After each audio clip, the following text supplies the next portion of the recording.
Hidup adalah perjalanan yang penuh dengan lika-liku dan tantangan.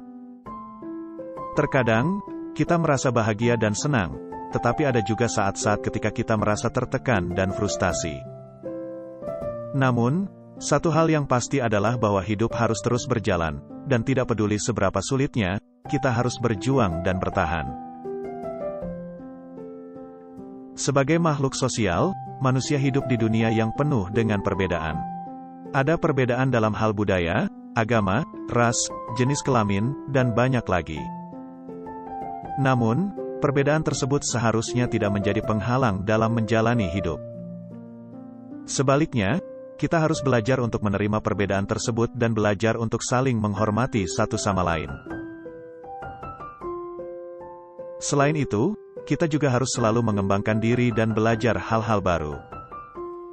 Dunia terus berubah dan berkembang, dan kita harus mampu beradaptasi dengan perubahan tersebut.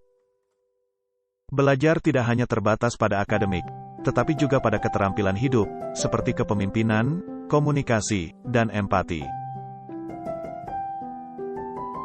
Kita juga harus belajar untuk mengendalikan emosi dan menyelesaikan konflik dengan bijak. Konflik adalah bagian dari kehidupan, dan tidak dapat dihindari. Namun, cara kita menangani konflik dapat mempengaruhi hasil akhirnya. Dalam situasi konflik, kita harus belajar untuk mendengarkan dan memahami sudut pandang orang lain, dan mencari solusi yang saling menguntungkan. Terakhir, kita harus belajar untuk bersyukur atas segala hal yang kita miliki dalam hidup. Kadang-kadang, kita cenderung fokus pada hal-hal yang belum kita miliki dan lupa bersyukur atas apa yang sudah kita dapatkan. Dengan bersyukur, kita akan merasa lebih bahagia dan terhindar dari perasaan iri dan tidak puas. Hidup bukanlah tentang menjadi sempurna, tetapi tentang menjadi lebih baik setiap hari. Dalam perjalanan hidup ini, kita akan mengalami berbagai macam pengalaman, baik dan buruk.